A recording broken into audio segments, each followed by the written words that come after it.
12واں بڑا گناہ اور حرام کام، منافقوں اور فاسقوں سے محفل بازی کرنا۔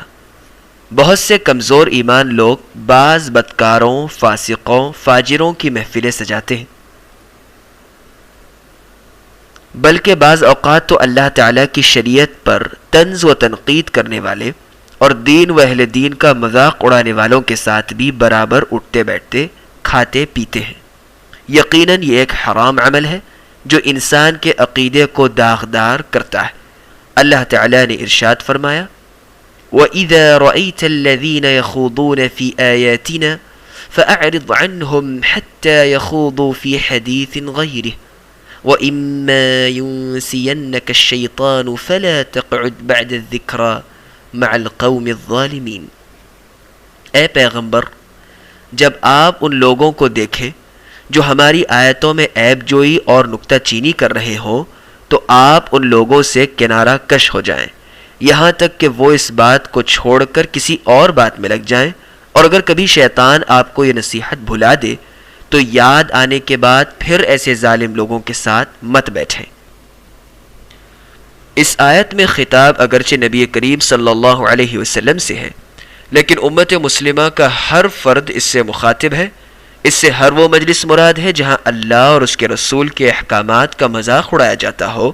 دینداروں پر آوازیں کسے جاتے ہوں، یا بدعتیوں مشرکوں کی محفلیں مراد ہیں جہاں بدعتی لوگ اپنی نفسانی خواہشات کے پیچھے لگ کر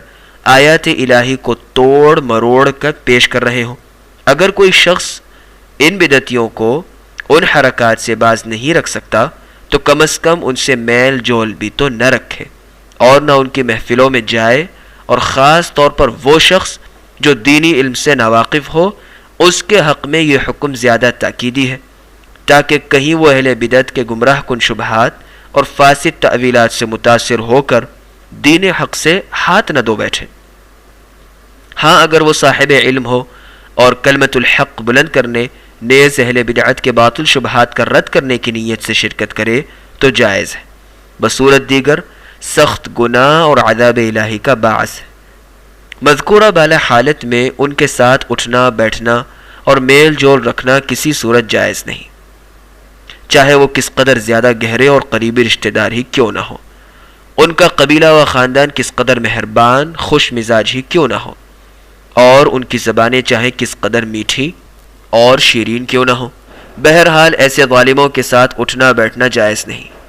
ہاں، البتہ اگر کوئی ان کو نصیحت کرنے، دین حق کی دعوت ان تک پہنچانے یا ان کی باطل تعویلات اور فاسد شبہات کا رد کرنے کی نیت سے ان کی محفلوں میں شرکت کرے تب اس میں کوئی حرج نہیں، لیکن وہاں جا کر حق بات سے بالکل خاموشی اختیار کرنا بلکہ اس کے برعکس اپنی خوشی اور رضامندی کا اظہار کسی صورت درست نہیں۔ اللہ نے ارشاد فرمایا: فَإِن تَرْضَوْا عَنْهُمْ فَإِنَّ اللَّهَ لَا يَرْضَى عَنِ الْقَوْمِ الْفَاسِقِينَ۔ سورۃ التوبہ آیت نمبر 96۔ اگر تم ان منافقوں سے راضی بھی ہو جاؤ تو اللہ تعالیٰ تو ایسے شریر بدکار لوگوں سے راضی نہیں ہو سکتا، کیونکہ انہوں نے اطاعت الہی سے فرار کا راستہ اختیار کیا ہے۔ اس میں اشارہ ملتا ہے کہ مسلمانوں کے لیے کسی صورت بھی منافقوں، شریروں، بدکاروں، فاسقوں، فاجروں سے راضی ہونا جائز نہیں، اور نہ ہی ان سے دلی دوستی اور محبت کی پینگیں بڑھانا درست ہے۔